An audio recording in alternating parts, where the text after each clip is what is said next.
The iPad is Apple's best product they make. And to prove that to you, I want to show you the Mac Mini, which is probably the best value computer you can get right now. This little computer is insanely powerful for its size, thanks to Apple's M series chips, which deliver more than double the performance while using about half the power as the old Intel chips. And of course, the same chip is in the iPad. Since the iPad Pro now has the M5 chip, there's more and more powerful apps coming to the iPad like Logic Pro and Final Cut Pro.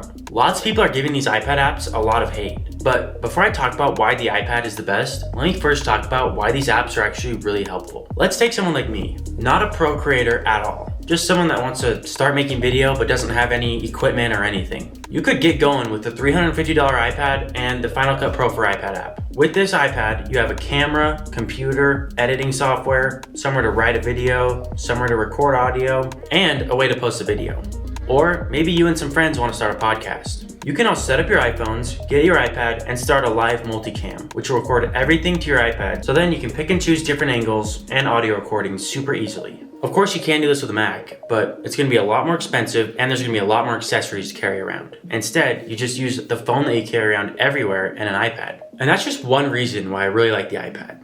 I think the iPad is the best all-in-one device. I mean, if you take Apple's other products like iPhone, Mac, and Apple TV, all these devices are really good at one thing, but not great at the other, right? I mean, if you get an Apple TV, it's really good at finding shows you want and it's just really intuitive, but it's not going to search on Safari. Whereas a Mac is really good at searching on Safari, but not quite as good to get to Netflix or things like that. But an iPad, on the other hand, you can easily search on Safari. Then, if you want to watch a show, you just go to the Netflix app and it's ready for you instantly. And I think that's a lot easier. It can even make phone calls, send texts and emails. Basically, anything your iPhone can do, your iPad can also do. So, I asked ChatGPT, what are the top 5 things people use a computer for? And it said, browse the internet, work/school, media consumption, content creation, and specialized power tools. But it also said 80% of people only use their computer to send emails, browse the internet, and look at documents. So is a MacBook really better at those things? Safari looks almost identical on a Mac or an iPad. Same as something like Google Docs or Spreadsheets app. However, media consumption I think is a lot easier on an iPad. And on a Mac, you have to go to Safari or something, then go to a streaming service, and way more often than I feel like it should, it logs me out and I have to re-log into that streaming service, which none of us like. And on an iPad, I can actually just take the whole keyboard off and lay it flat on the counter. And on a Mac, obviously that's not happening. Then back to content creation on an iPad.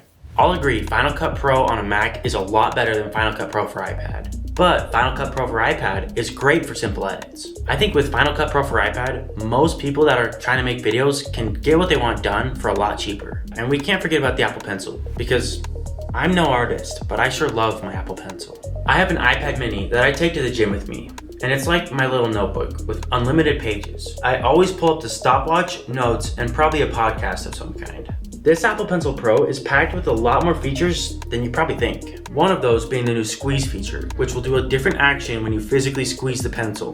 The default being open the tool palette. So the tool palette's cool and all, but like I said before, I'm no artist, so I'll never use it. I use the double tap feature to switch between my pen and my eraser, and that's as far as I go. So I use the squeeze feature for something a little different. In settings, if I go to my Apple Pencil, I can change the squeeze feature to do a few different options. One of them being shortcuts. I've made a shortcut for my Apple Pencil, which first checks which focus mode I'm in, then does a different action based on the focus mode. I can squeeze my Apple Pencil and it'll automatically open the stopwatch and notes, put them in split screen, and take me to my gym folder.